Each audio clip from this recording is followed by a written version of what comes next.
മക്കളെ ഗാൽവനോമീറ്ററിന് അമ്മീറ്റർ ആക്കുന്ന ക്വസ്റ്റ്യൻ ആയാലും അടുത്ത് ക്വസ്റ്റ്യൻ മുകളിൽ കിടപ്പുണ്ട്, നന്നായിട്ട് വായിച്ചു നോക്കുക. എന്തൊക്കെയാണ് തന്നിരിക്കുന്നത്? ഒരു ഗാൽവനോമീറ്ററിന് റെസിസ്റ്റൻസ് തന്നിട്ടുണ്ട്, G = 12 Ω ആണ്. അതേപോലെ തന്നെ ഗാൽവനോമീറ്ററിലൂടെ പോകുന്ന മാക്സിമം കറണ്ട് തന്നിട്ടുണ്ട് 2.5 ആംപിയർ ആണ്, മില്ലി ആംപിയർ ആണ്. അപ്പോൾ IG = 2.5 മില്ലി ആംപിയറിനെ ആംപിയർ ആക്കാൻ വേണ്ടി 10⁻³ കൊണ്ട് മൾട്ടിപ്പിൾ ചെയ്യണം. അതേപോലെ തന്നെ നമ്മളിതിനെ കൺവേർട്ട് ചെയ്യാൻ പോകുന്നത് 7.5 ആംപിയർ മെഷർ ചെയ്യാൻ പറ്റുന്ന ഒരു അമ്മീറ്ററാണ് മാറ്റുന്നത്.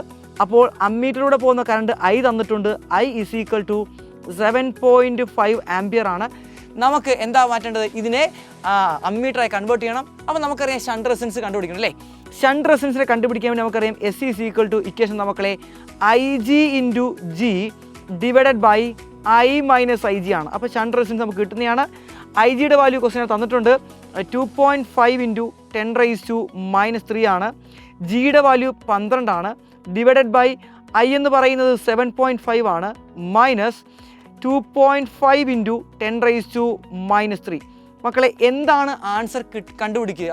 എന്നിട്ട് നിങ്ങൾ എന്ത് ചെയ്യുക? കമൻറ്റ് ബോക്സിൽ ഇടുക, നമുക്ക് നോക്കാം 6 ആൻസറാണ് ശരിയാണെന്ന്.